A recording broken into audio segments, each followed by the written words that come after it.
Welcome to eagle media works. మూత్రం ద్వారా మన శరీరంలోని మలినాలు ద్రవ రూపంలో బయటికి పోతూ ఉంటాయి.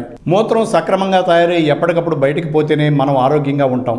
అలా కాకుండా కొందరిలో కొన్ని రకాల పదార్థాలు మూత్రపిండాల్లోనే గట్టిగా చిన్న రేణువులా పేరుకుంటాయి. శరీరం తీరు, జీవన శైలి, ఆహారపు అలవాట్లు వంటివి దీనికి కారణమవుతాయి. మూత్రపిండాల్లో రాళ్లు బయటికి పోయేలా చూసుకోవటమే కాదు, కొత్తవి తయారు కాకుండా కూడా జాగ్రత్త పడాలి. రాళ్లు బయటికి పోవాలంటే శారీరక శ్రమ ఉండాలి. అలాగే వ్యాయామం, రోజు కొంతసేపు నడవటం చాలా ముఖ్యం. పవన ముక్తాసనం, భుజంగాసనం, ధనురాసనం, హలాసనం పద్ధతిగా నేర్చుకుని నిత్యం వేయటం అలవర్చుకోవాలి. రోజు 2 పూట్ల 2 లేదా 3 చెంచాల తులసి రసానికి తేనె కలిపి తీసుకుంటే మూత్రం ద్వారా రాళ్లు బయటికి పోతాయి.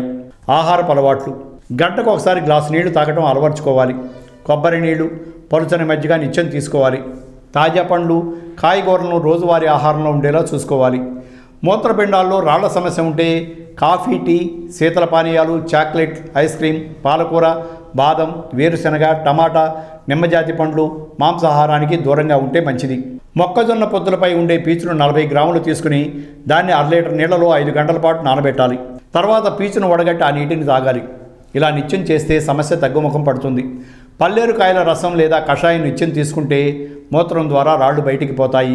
Thanks for watching eagle media works. Like and subscribe Eagle Health and Beauty.